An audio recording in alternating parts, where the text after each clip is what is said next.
Lounge के अधखुले दरवाजे के पीछे छुपी खड़ी मिसेस अमेलिया ग्रेग ने इतने अप्रत्याशित तौर पर वहां आ पहुंचे उन दो पुलिसियों और अपने बटलर रेनॉल्ड्स के बीच हुई सारी बातचीत को सुना। 58 साल की एमेलिया ग्रेग ऊंचे लंबे कद की स्थूलकाय सी महिला थी, जिसका गोल चेहरा उस वक्त किसी पत्थर की तरह सख्त और सपाट था। उसके चेहरे की बनावट से ही उसके हाव भावों में क्रूरता और उद्दंडता झलकती थी। जब उसने सुना कि पुलिसिए वहां उस गोल्फ बॉल वाले खास बटनों की गैर मामूली जैकेट की बाबत पूछताछ कर रहे हैं और रेनॉल्ड्स ने उन्हें उक्त जैकेट को साल्वेशन आर्मी को दे दिए जाने के बारे में कहा, तो वो सिहर उठी। खून आलूदा वो जैकेट और साथ में ग्रे कलर की पैंट अब उसके बेटे की मिल्कियत थी, और वो दोनों कपड़े इस वक्त वहीं इसी इमारत की बेसमेंट में बने बॉयलर रूम में मौजूद थे। उसने दोनों पुलिसियों को वहां से लौटते सुना तो अपने स्थान से हटकर भीतर एक कुर्सी पर जा बैठी। अभी चंद महीने पहले ही अपने पति के कार हादसे में हुई मौत ने उसकी ज़िंदगी को हैरत अंगेज तरीके से बिखेर कर बदल कर रख दिया था। उसके पति ने मरने से पहले अपनी सारी दौलत और जायदाद का वारिस, उनकी इकलौती औलाद, उनके बेटे कृप सिंह के नाम करने का फैसला किया था। उससे उसे करारा आघात लगा था। आगे अपने मरने के बाद किसी किस्म के मुकदमेबाजी की स्थिति से बचने के लिए उसने कृप सिंह को ये कहा कि वो जितना ठीक समझे अपनी माँ को मासिक खर्चा देता रहे। यानी अपने मरने के बाद मिस्टर ग्रेग ने इस बात का पूरा और पक्का इंतज़ाम किया कि एमेलिया अपने बाकी बचे दिन अपनी औलाद के आसरे काटे, उस औलाद से हासिल होते उस मासिक भत्ते की आस में काटे जिस औलाद की बाबत मिस्टर ग्रेग का मानना था कि वो बिल्कुल अपनी माँ पर गया था। माँ जो लालची, चालाक और धूर्त थी, और औलाद जिसमें इन गुणों की मिकदार अपनी माँ से भी ज़्यादा थी। उस कार हादसे में मरने के बाद जब मिस्टर ग्रेग के अटॉर्नी ने उसे मेरे मरने के बाद खोला जाए माल का खत दिया, तब जाकर उसे पता चला कि कैसे उसके खाविंद ने अपनी 27 साला शादीशुदा ज़िंदगी में की गई उसकी सेवा का बदला दिया था। वो खत उसकी बर्बादी का मजनून था, जिसमें उसने लिख कर छोड़ा था, एमेलिया, तुमने अपनी पूरी ज़िंदगी में बस दो ही बातों पर सर धुना है, कैसे तुम हमारे बेटे को पूरी तरह अपने काबू में रख सको और कैसे तुम मुझसे ज़्यादा से ज़्यादा पैसे ऐंठ सको। कृप सिंह के पैदा होने के बाद मैं तुम्हारे लिए सिर्फ तुम्हारा बैंक अकाउंट था और कुछ नहीं। मैं जानता हूँ कृप सिंह तुम पर गया है, और मक्कारी और चालाकी में तो वो तुमसे भी बेहतर है। उसमें वो सारे गुण मौजूद हैं जो मुझे तुम में दिखते हैं, बल्कि उसमें वही गुण तुमसे कहीं बेहतर और कहीं आगे हैं। इसलिए मैंने ये फैसला किया है कि मेरे मरने के बाद मेरी इस जायदाद, मेरी इस दौलत का पूरा हक कृप सिंह का होगा। वो मुझे पूरी उम्मीद है कि इस दौलत को अपने हाथ आते ही फ़ौरन अपना असली रंग दिखाएगा और आगे तुमने ऐन वैसा ही बर्ताव करेगा जैसा कि तुमने मेरे साथ किया था। मेरे इस तहरीर को मेरी वसीयत माना जाएगा, जिसे किसी भी तरह ना तो बदला जा सकेगा और ना ही उसे रद्द किया जा सकेगा। और इतना ही नहीं, अगर कृप सिंह खुद किसी वजह से मर जाता है तो भी ये सारी जायदाद, ये सारी दौलत आगे तुम्हें नहीं बल्कि कैंसर रिसर्च इंस्टीट्यूट को चली जाएगी, और उस स्थिति में तुम्हें केवल $10,000 सालाना भत्ता मिलेगा। अब जब कृप सिंह को इस बात का एहसास होगा कि वो तुम पर निर्भर नहीं, तब वो अपने असली रूप में आएगा। तब तुम्हें पता चलेगा कि हमारी औलाद कई मायनों में तुमसे भी बेहतर है। मक्कारी, जालसाजी और कमीनगी की जिन ऊंचाइयों पर वो बैठा है ना, वहाँ से वो तुम्हें अपना असली रंग दिखाएगा, ऐसे जैसे कि कभी तुमने मुझे दिखाया था। और तब तुम्हें मेरी वक़्त होगी, तब जाकर तुम्हें मेरी कदर होगी। और जब तुम मेरे इस खत को पढ़ रही होंगी, मैं मर चुका होऊंगा, लेकिन कृप सिंह जिंदा रहोगा। होशियार रहना एमिलिया, और याद रखना मेरी बात, वो एक सख्त जान स्वेच्छाचारी आदमी बनेगा। और मुझे इस ख्याल से बड़ी राहत मिलती है कि कैसे उसका यही चाल चलन, जो दरअसल तुम्हारी ही देन है, अब तुम्हें ही भारी पड़ने वाला है। तुम्हें उस पर हावी रहने का इतना भूत सवार था कि तुमने कभी एहसास ही नहीं किया कि वो कोई आम आदमी नहीं है। वो अलग है, सबसे अलग, और जिसे किसी डॉक्टर के कंसल्टेशन की ज़रूरत है। तुमने कभी मेरी इस गुहार पर कान नहीं दिए, और अब यही बात तुम्हारी आइंदा ज़िंदगी का रुख तय करेगी। इस असलियत का कि हमारी औलाद कैसी है तुम्हें तब पता चलेगा जब वो मेरी दौलत पर काबिज हो जाएगा। हस्ताक्षर साइरस ग्रे। उस वक्त इस खत को पढ़कर एमेलिया बेसाख्ता हंस दी थी कि उसके बूढ़े पति ने ये क्या बकवास लिख मारी थी। कृप सिंह, वो हमेशा से उसी पर निर्भर था और आगे भी उसने ऐसे ही रहना था।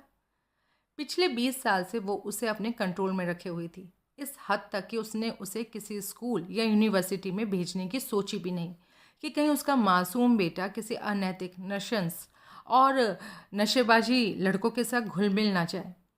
क्रिप्सन, जिसे शुरुआत में ही ऑयल पेंटिंग में गहरी रुचि थी, ने अब इसी फील्ड में आगे बढ़ने का फैसला किया था।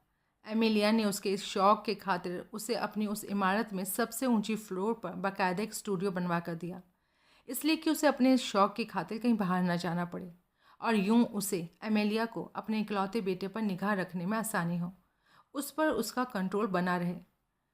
क्रिप्सन ज़्यादातर वक्त अपने उसी स्टूडियो में अपनी उन अजीबोगरीब पेंटिंग्स को बनाने में मशगूल रहता, जिन्हें समझना और जिन्हें समझकर उनकी तारीफ में कसीदे पढ़ना एमेलिया के बस में नहीं था। वो कभी नहीं समझ पाती थी कि क्रिप्सन की उन अजीबोगरीब पेंटिंग्स का क्या मतलब है। ऐसी पेंटिंग्स जिनमें क्रिप्सन आकाश को काला रंगता था, चांद को गहरा लाल और समंदर को संतरी। एमेलिया ने इस बाबत एक स्पेशलिस्ट से भी राय ली थी, जिसने अपनी मोटी फीस के बदले उसे ये तो बताया था कि उसके बेटे में असाधारण प्रतिभा थी, लेकिन ये नहीं बताया था कि ऐसी तस्वीरें उसके विकृत मस्तिष्क की उपज थीं। क्रिप्सन सामान्य नहीं था और एमेलिया को कभी इस बात का एहसास तक नहीं हुआ। अपने पति के खत को पढ़कर वो हंसी थी। उसे यकीन था कि उसका बेटा एक महान कलाकार था, ऐसा विरला आर्टिस्ट जिसकी कला, जो अपने वक्त से कहीं आगे की थी, को समझना हर किसी के बस की बात नहीं था, खुद उसके भी नहीं और उसके पति के तो बिल्कुल भी नहीं। और ऐसी गैर मामूली, ऐसी असाधारण काबिलियत वाला उसका बेटा भला सामान्य हो भी कैसे सकता था। उसको अपने पति का ये दावा करना कि दौलत हाथ आते ही क्रिप्सन उसकी पकड़ से निकल जाएगा एक बेवकूफ़ाना स्टेटमेंट लगा था, लेकिन फिर भी उसे कचोटता रहा था। आखिरकार उसने तय किया कि वो अपनी इस संशय की स्थिति को हमेशा के लिए ख़त्म कर देगी। वो क्रिप्सन के स्टूडियो पहुंची। क्रिप्सन वहाँ नहीं था, अलबत्ता उसकी बनाई बेशुमार पेंटिंग्स वहाँ स्टैंड पर मौजूद थी। एक कैनवस पर बनी पेंटिंग ने उसका ध्यान खींचा। पेंटिंग किसी औरत की थी और अभी अधूरी थी। उसने देखा कि वो औरत बड़े अनोखे और डरावने तरीके से कहीं संतरी रंग के रेत पर बड़े टेढ़े मेढ़े ढंग से लेटी थी और उसके चारों ओर खून फैला हुआ था। एमिलिया एकदम हैरान रह गई। वो आतंकित होकर बड़ी देर तक उस पेंटिंग को देखती रही। क्या था वो? क्या वो मॉडर्न आर्ट का नमूना था? शायद हाँ, ऐसी मॉडर्न आर्ट जिसे वो कभी समझ ही नहीं सकती थी। लेकिन फिर भी ये एक बेहुदा चीज़ थी। अगर ये किसी आर्ट का कोई मॉडर्न नमूना था भी, तो भी क्रिप्सन को फ़ौरन इसे बंद कर देना चाहिए। उसका चेहरा सख्त हो गया। वो वहाँ से लौटी और हॉल में आई, जहाँ उसने रेनॉल्ड्स को उसके इंतज़ार में मौजूद पाया। रेनॉल्ड्स, उसका नौकर। पिछले 25 सालों से वो उनकी सेवा में था, लेकिन उसके पति, मरहूम पति, को वो कतई नापसंद था। लेकिन इसके बावजूद अमेलिया ने उसे उसकी नौकरी से बाहर नहीं निकाला, हमेशा उसे बचाए रखा, क्योंकि वो हमेशा से उसका वफादार था और क्रिप्सन के लिए सहानुभूति रखता था। एमिलिया की ज़िंदगी में उसके उस बटलर रेनॉल्ड्स की क्या अहमियत थी, इसका पता इस बात से चलता है कि वो अक्सर अपने पति और अपने बेटे की बाबत उससे सलाह मशवरा तक करती थी। रेनॉल्ड्स अपनी सलाहियत और कैफियत के हिसाब से उसे सलाह देता था, लेकिन जल्द ही एमिलिया को एहसास हो गया कि रेनॉल्ड्स एक शराबी था। इसके बावजूद एमिलिया को उसकी ज़रूरत थी और उसे रेनॉल्ड्स को एमिलिया की। क्रिप्सन कहाँ है? एमिलिया ने हॉल में उसके इंतज़ार करते रेनॉल्ड्स से पूछा। वो मिस्टर ग्रेग की स्टडी में है। स्टडी में? वो वहाँ क्या कर रहा है? लेकिन रेनॉल्ड्स ने कोई जवाब नहीं दिया। एमिलिया ने उसके बोलने का इंतज़ार नहीं किया और कदम बढ़ाकर स्टडी की ओर चल दी। लेकिन स्टडी का दरवाज़ा खोलते ही वो ठिठक कर खड़ी हो गई। इस शानदार स्टडी में, जो उसके मरहूम पति ने अपने शौक के हिसाब से बनवाई थी, उसकी विशाल टेबल के पीछे बिछी आलीशान कुर्सी पर आज उसका बेटा बैठा हुआ था और उसके सामने उस विशाल टेबल पर उसके पति के तमाम कागजात, जिनमें स्टॉक कोटेशंस वगैरह भी थे, फैले पड़े थे। ये तुम क्या कर रहे हो? एमिलिया ने अधिकारपूर्वक कहा। क्रिप्सन ने कोई जवाब देने से पहले अपनी लंबी उंगलियों में थामी हुई पेंसिल से हवा में कुछ लिखा और शुद्ध भाव से अपनी माँ की ओर देखा। उन आंखों में चेतावनी थी। मेरा पिता मर चुका है और ये स्टडी, ये घर और सारी जायदाद अब मेरी है। एमिलिया के जिस्म में सिरहन सी दौड़ गई। ठीक है, लेकिन तुम यहाँ क्या कर रहे हो? उसने साहस बटोर कर कहा। पढ़ रहा था। उससे अपने सामने उस विशाल टेबल पर फैले कागजातों की ओर इशारा करते हुए कहा। देख रहा था कि अपने पिता की मौत के बाद मेरी माली हैसियत में कितना इजाफा हुआ है। सुनो क्रिप्सन, एमिलिया ने कहा, तुम्हें इन सब की कोई समझ नहीं, सो तुम ये सारे मामले मुझ पर छोड़ दो। हालांकि तुम्हारे पिता ने ये एस्टेट, ये सारी जायदाद तुम्हें तुम्हारे नाम कर डालने की बेवकूफ़ी कर ही दी है, लेकिन फिर भी तुम इसे मेरी मदद के बगैर नहीं संभाल सकते। मेरा ख्याल है कि तुम अपनी आर्ट को और इम्प्रूव करने की ओर ध्यान दो और ये स्टेट और इसका सारा काम मुझ पर छोड़ दो। नहीं, क्रिस्पिन ने शांत स्वर में कहा, तुम पर तो मैं कुछ नहीं छोड़ने वाला। तुम्हारा वक्त अब बीत चुका है और अब मेरी बारी है। ये मेरा वक्त है जिसका मैं अरसे से इंतजार कर रहा था। तुम्हारी इतनी हिम्मत कि तुम मुझसे इस तेवर में बात करो? बहुत हुआ, अब फौरन अपने स्टूडियो जाओ और याद रखो मैं तुम्हारी माँ हूँ। क्रिस्पिन ने कोई जवाब नहीं दिया। उसने पेंसिल को मेज़ पर रखा और इस प्रक्रिया में आगे को झुककर अपनी आंखों में शैतानियत के भाव उभारे और एमिलिया को देखने लगा। एमिलिया घबरा उठी और अपने पति की बात उसे याद आई। जब क्रिस्पिन को इस बात का एहसास होगा कि वो तुम पर निर्भर नहीं है, तब वो तुम्हें अपना असली रंग दिखाएगा। तब तुम्हें पता चलेगा कि हमारी औलाद कई मायनों में तुमसे भी बेहतर है। मक्कारी, जालसाजी और कमींगी की जिन ऊंचाइयों पर वो बैठा है, वहाँ से वो तुम्हें अपना चेहरा दिखाएगा, जैसे कि कभी तुमने मुझे दिखाया था। एमिलिया को उस एक पल में ही एहसास हुआ है कि उसका पति बिल्कुल सही था। उसने क्रिस्पिन को बिल्कुल सही पहचाना था।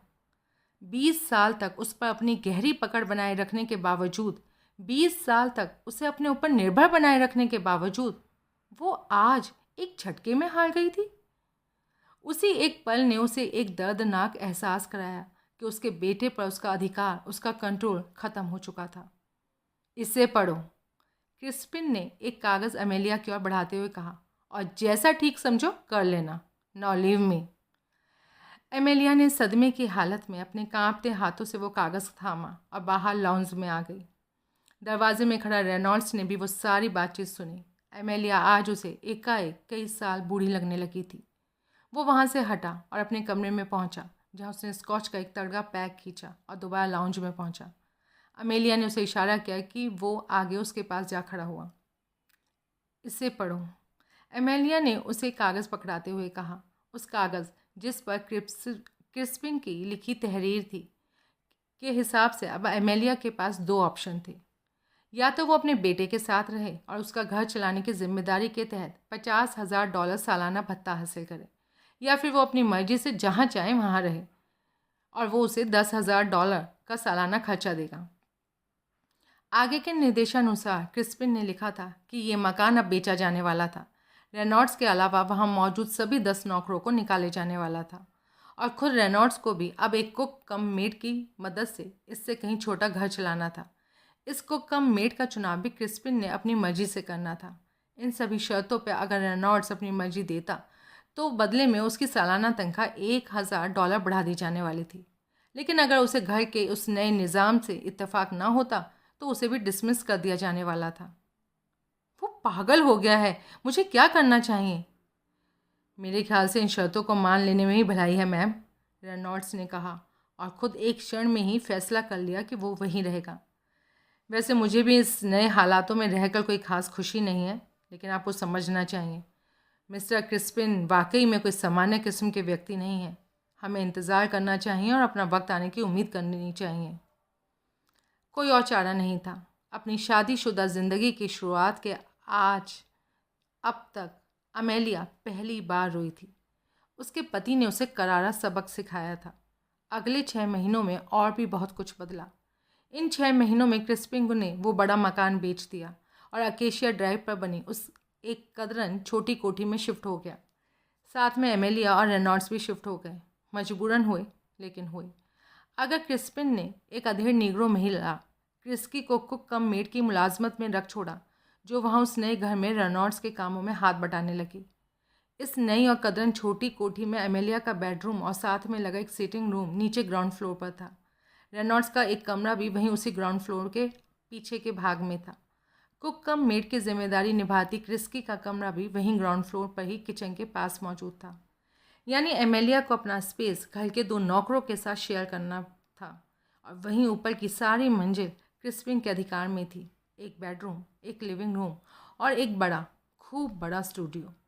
साथ में ऊपर जाती सीढ़ियों के नीचेले फर्स्ट फ्लोर वाले सिरे पर लगे दरवाजे को वो हमेशा बंद, हमेशा लॉक्ड रखता था। उसका अपना स्पेस पर्सनल था, उसका अपना था और उसकी पसंद के हिसाब से था। वहीं एमेलिया की मौजूदा ज़िंदगी उसकी पिछली ज़िंदगी में रहे उसके शाही अंदाज से कतई मैच नहीं करती थी। लेकिन वो लाचार थी। इधर क्रिस्पिन के फ्लोर पर किसी को भी जाने की इजाज़त नहीं थी। हफ्ते में एक बार केवल क्रिस्पी वहाँ जाकर साफ़ सफाई जैसे मामूली हाउस होल्ड जैसे काम निपटा आती थी। वो क्रिस्पी जो असल में गूंगी बहरी थी, लेकिन इसके बावजूद भी अपने काम में माहिर थी, होशियार थी। वो बेहतरीन कुक थी और घर के हाउस होल्ड की तमाम ज़रूरी चीज़ों की खरीदारी खुद कर लाती थी। रेनॉल्ड्स ने उसे कई बार टीवी देखते हुए देखा था और अपनी समझ से वो जानता था कि क्रिस्पी टीवी पर बोलते अभिनेताओं के होठों की हरकत से उनकी कई बातों को समझ लेती है, और इसलिए वो उसकी क्रिस्पी की मौजूदगी में एमेलिया से कभी बात भी नहीं करता था। और जैसे यही काफ़ी नहीं था, पिछले 6 महीनों में एक ही घर में ऊपर नीचे रहते एमेलिया अपने बेटे से बोलना तो दूर, उसकी शक्ल भी जब तभी देख पाई थी। क्रिस्पिन के फ्लोर पर जाती सीढ़ियों पर लगे दरवाजे के पास एक मेज़ रखी गई थी, जिस पर क्रिस्पिन के हुक्म के हिसाब से उसके खाने की ट्रे को रख दिया जाता था और उसके दरवाजे पर दस्तक देकर उसकी खबर उस तक पहुंचा दी जाती थी।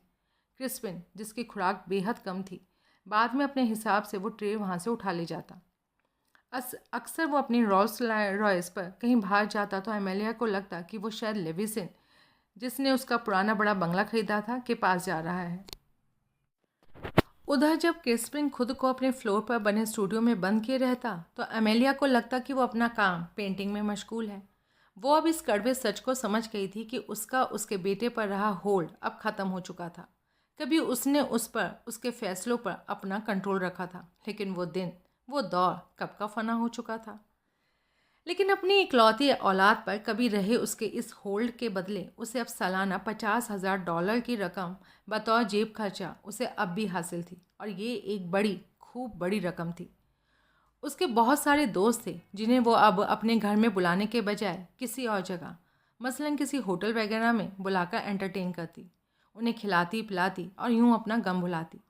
जब भी उसके उन दोस्तों में से कोई उसके उसके बेटे क्रिस्पिन की बाबत कोई सवाल करता तो वो हमेशा यही बहाना बनाती कि उसका बेटा अपनी कला, अपने मॉडर्न आर्ट को समर्पित एक महान कलाकार था और वो अपनी पार्टी वगैरह में बुलाकर उसका वक्त बर्बाद करने के बिल्कुल हक में नहीं थी। अपनी बात कहते हुए अक्सर वो अपने बेटे की तुलना अब पिकासो तक से करने लगी थी, लेकिन ये सच नहीं था। वो खुद अक्सर इस बात पर अपना सर धुनती थी कि कभी कभी तो महीना महीना भर खुद को यूं अपने फ्लोर पर बंद रखकर उसका बेटा आखिर करता क्या है। और एक दिन उसकी यही उत्सुकता जब हद से ज़्यादा बढ़ गई तो उसने इसके बारे में कुछ करने का निश्चय कर लिया। उसने तय किया कि मौका लगते ही वो ऊपरले फ्लोर पर एक चक्कर लगाएगी, और एक दिन उसके हत्थे वो मौका लगा। क्रिस्पी घर का सामान वगैरह के खरीदने के सिलसिले में बाजार गई हुई थी, तो क्रिस्पिन उसी वक्त अपनी रोल्स रॉयस लेकर बाहर निकल गया। यही मौका था। अमेलिया ने रेनॉल्ड्स को बुलाकर अपनी बात समझाते हुए पूछा, क्या तुम दरवाजे पर लगे ताले को खोल सकते हो? यस मैम, ये तो बहुत मामूली ताला है। तो खोलो उसे। रेनॉल्ड्स कहीं से एक तार ले आया और कुछ एक पलों की मेहनत के बाद ही उसने ताला खोल डाला। दोनों ऊपर जाती सीढ़ियों पर बढ़े जो क्रिस्पिन के स्टूडियो तक जाती थी। वहाँ स्टूडियो के दरवाजे पर उन्हें कोई ताला नहीं मिला। एमिलिया ने हाथ बढ़ाकर दरवाज़ा खोला और दोनों ने भीतर कदम रखा, और उन्हें यूं लगा कि वो दोनों अपने सबसे भयंकर बुरे सपने में आ खड़े हुए थे। दीवार पर लटके बड़े बड़े कैनवसों पर इतनी भयानक पेंटिंग्स चित्रित की गई थी कि एमेलिया तो वहाँ उन्हें देखकर बेहोश हो गई। सारी पेंटिंग्स का सब्जेक्ट कमोबेश किसी महिला का शरीर था जो किसी काले आकाश तले सुर्ख चांद वाले संतरी बीच पर लेटी थी। लेकिन बात सिर्फ ये नहीं थी।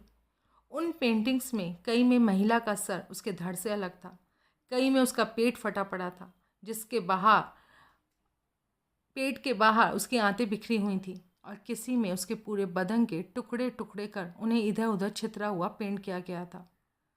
और जैसे इतना भी काफ़ी ना हो, वहीं स्टूडियो के कोने में स्टैंड पर रखे कैनवस पर खुद एमिलिया की पेंटिंग थी, जिसमें उसके खून से सने दांत बाहर को निकले पेंट किए गए थे। उसकी टांगों के बीच में किसी आदमी को बेबस कैदी की तरह दिखाया गया था, जिसने सफ़ेद और लाल धारी वाला एक पजामा पहना हुआ था। ये ठीक उसी डिज़ाइन का पजामा था जैसा कि उसका पति मिस्टर ग्रेग अक्सर वीकेंड पर पहना करता था। एमिलिया की उसी पेंटिंग में उसके सर पर निकले 2 सींग भी दिखाए गए थे। बेहोश होने से पहले एमिलिया ने बड़ी देर तक खुद पर बनी उस पेंटिंग में अपने उस शैतानी अक्स को देखा और फिर एकाएक अपना होश खो बैठी थी। बाद में रेनॉल्ड्स ने उसे संभाला और नीचे लाउंज में ले आया। रेनॉल्ड्स मर्द था और हालांकि एमेलिया की तरह बेहोश नहीं हुआ था, लेकिन फिर भी उसके खुद के होश भी उड़े हुए थे। उसने जो देखा था वो किसी हैवान का ही काम, किसी हैवान की ही सोच हो सकती थी। उसने एमिलिया को वहीं लाउंज में छोड़ा और अपने कमरे में पहुंचा। उसने वहां अपने लिए स्कॉच का एक तगड़ा पैक बनाया और उसे एक ही सांस में खींच लिया। इसके बाद उसे कुछ राहत मिली तो वो वापस लाउंज में पहुंचा, जहाँ एमिलिया भी अब अपना होश संभाल चुकी थी। दोनों की निगाहें मिली, लेकिन बोला कोई नहीं। फिर रेनॉल्ड्स ने आगे बढ़कर क्रिस्पिंग के फ्लोर पर जाती सीढ़ियों पर लगे दरवाजे के लॉक को दोबारा लगा दिया। एमिलिया अब वहीं लॉन्च में बैठी थी और हाथ में ब्रांडी का एक तगड़ा खूब बड़ा पैक संभाले हुई थी। अब क्या करें? एमिलिया ने ड्रिंक सिप करते हुए कहा। वो पूरी तरह पागल हो चुका है और अपने इसी पागलपन में कभी भी कोई खतरनाक कदम उठा सकता है। इधर रेनॉल्ड्स को अपनी नौकरी छूटने का ज़्यादा डर था। वो जानता था कि अब इस उम्र में उसे ऐसी आरामदायक नौकरी तो मिलने से रही, सो वो अभी भी क्रिस्पिंग के उस पागलपन को दबाए रखने के ही पक्षधर में था। हमें अभी इंतज़ार करना है, हमें अपनी उम्मीद बनाए रखनी है। एमेलिया उसकी मौजूदा हालत को खूब समझती थी, तो उधर उसे खुद की भी ऐसी ही हालत से डर लगता था। वो जानती थी ताउम्र ऐश में बिताई अपनी अब तक की ज़िंदगी में अब आगे केवल 10,000 के सालाना भत्ते पर गुजर बसर करना उसके लिए बेहद मुश्किल था, लगभग नामुमकिन था। तो और कोई रास्ता ही नहीं था। वो दोनों ऐसा कोई कदम नहीं उठा सकते थे जिससे क्रिस्पिंग किसी मुसीबत में जा फंसता। उसकी आज़ादी उन दोनों के आगे की आरामदायक ज़िंदगी की गारंटी थी और उसका किसी मुसीबत में जा फंसना उन दोनों की ही मौजूदा आरामदायक ज़िंदगी को उसमें हासिल अभी सहूलियतों का मटियामेट करना था। सो दोनों ने फैसला किया कि वो अभी इंतज़ार करेंगे, अभी अपनी उम्मीद बनाए रखेंगे। लेकिन ये सब इतना आसान नहीं था। फिर जैनी बेंडलर ने उस बेरहम कत्ल के बाद दूसरी शाम रेनॉल्ड्स को कुछ ऐसा पता चला कि वो फ़ौरन एमेलिया के पास पहुंचा। उसने उसे टीवी देखता हुआ पाया। मैडम प्लीज़ ज़रा मेरे साथ नीचे बॉयलर रूम चलिए। क्यों? वहाँ क्यों? एमेलिया का चेहरा सफ़ेद पड़ गया था। आजकल वो हर वक्त किसी न किसी बुरी खबर के इंतज़ार में ही बैठी रहती थी। उसे हर वक्त यही लगता था कि कोई मनहूस खबर उसे अब आई और तब आई। प्लीज़ मैडम चलिए जल्दी, रेनॉल्ड्स ने लगभग गिड़गिड़ाते हुए कहा और बाहर निकल गया। कुछ पल हिचकिचाने के बाद एमेलिया रेनॉल्ड्स के पीछे पीछे चलती नीचे बॉयलर रूम में पहुंची। वहां पहुंचकर रेनॉल्ड्स ने उसे एक और संकेत किया। वहां भट्टी के पास उसके पति की गोल्फ बॉल वाली जैकेट पड़ी थी, जिसे आमतौर पर आजकल क्रिस्पिन पहना करता था। वहीं पास ही कुछ और भी कपड़े पड़े थे, जिसमें एक ग्रे कलर की पैंट और गोकी के जूते थे। सत्यानाश! कपड़ों पर लगे उन बेशुमार खून को देखकर ही एमिलिया समझ गई कि उसका बेटा क्या गुल खिलाकर आया है। वो सिहर उठी। उसकी निगाहें रेनॉल्ड्स से मिली। ये साफ सबूत था कि हाल ही में हुए और अब मीडिया में खूब उछाले जा रहे उस बेरहम कत्ल की जिम्मेदार उसकी खुद की औलाद थी। वो औलाद जो बकौल उसके अपनी कला को समर्पित एक महान कलाकार था, पिकासो की टक्कर का महान कलाकार। अगर पुलिस की पहुंच वहां उस जगह तक बन जाती तो क्रिस्पिन गहरी मुसीबत में फंस जाता। अपनी बाकी की उम्र उसे जेल में बितानी पड़ती और उन्हें अपनी बाकी की उम्र गरीबी में, गुर्बत में धक्के खाते बितानी पड़ती। सो ये सिर्फ क्रिस्पिन के भविष्य का सवाल नहीं था, बल्कि खुद उन दोनों के आगे की ज़िंदगी का भी सवाल था। इन कपड़ों को फ़ौरन ख़त्म कर दो। आखिरकार एमिलिया ने रेनॉल्ड्स को हुक्म दिया और पलटकर गिरती पड़ती सीढ़ियां तय करके लाउंज में जा पहुंची। उसने वहां अपने लिए ब्रांडी का एक तगड़ा पैक बनाया और उसे एक ही सांस में गटक लिया। रेनॉल्ड्स ने कपड़ों को हाथ लगाने के बजाय वापस अपने कमरे में जाकर पहले खुद को संभाला। अब हालात गंभीर थे। उस घर में उनके साथ एक वहशी कातिल रह रहा था, ऐसा बेरहम कातिल जिसकी तलाश में शहर का पूरा पुलिस महकमा पागल कुत्तों की तरह यहाँ वहाँ सूंघता फिर रहा था। वो लाउंज में पहुँचा, जहाँ उसने एमिलिया को टीवी पर खबरें देखते पाया। खबरें पढ़ता एंकर इस वक्त बड़ी बारीकी से जैन ब्लेंडर की लाश बरामदगी की खबर सुना रहा था। अपनी तमाम कोशिशों के बावजूद शहर की पुलिस उस वहशी बेरहम कातिल को पकड़ने में नाकाम रही, एंकर ने कहा, और इसलिए पुलिस को शक है कि उसे किसी न किसी ने शरण दे रखी है।